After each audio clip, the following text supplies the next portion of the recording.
ہم کریں گے ہر مظلوم کی حمایت۔ السلام علیکم، میں ہوں حرین فاطمہ اور آپ دیکھ رہے ہیں حمایتی نیوز HD چینل۔ نظر ڈالتے ہیں آج کی اہم خبروں پر۔ روزنامہ حمایتی نیوز۔ بھینس کالونی میں ون وے کی خلاف ورزی، ٹرالر ڈرائیور گرفتار، مقدمہ درج، رپورٹ حاکم علی دل۔ کراچی ضلع ملیر مہران ہائی وے پر ٹریفک قوانین کی سنگین خلاف ورزی کا واقعہ پیش آیا، جہاں SOR کے ٹریفک سیکشن نے کارروائی کرتے ہوئے بھینس کالونی 0 نمبر سے ون وے کی خلاف ورزی کرنے والے ٹرالر کے خلاف فوری ایکشن لیا۔ تفصیلات کے مطابق مورخہ 17/11/25 کو trailer number TLM 086 Mehran highway پہ الٹے رخ ون وے پہ سفر کر رہا تھا، جس سے نہ صرف ٹریفک میں رکاوٹ پیدا ہوئی بلکہ سنگین حادثے کا خدشہ بھی تھا۔ ٹریفک سیکشن نے موقع پہ فوری کارروائی کرتے ہوئے معاملے کو تھانہ سکھن کے حوالے کیا۔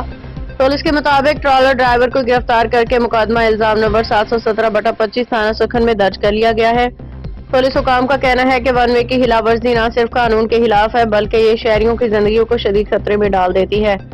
علاقہ مکینوں نے اس کارروائی کو سراہتے ہوئے کہا کہ ایسے اقدامات سے علاقے میں ٹریفک نظم و ضبط بہتر ہوگا، حادثات میں کمی آئے گی۔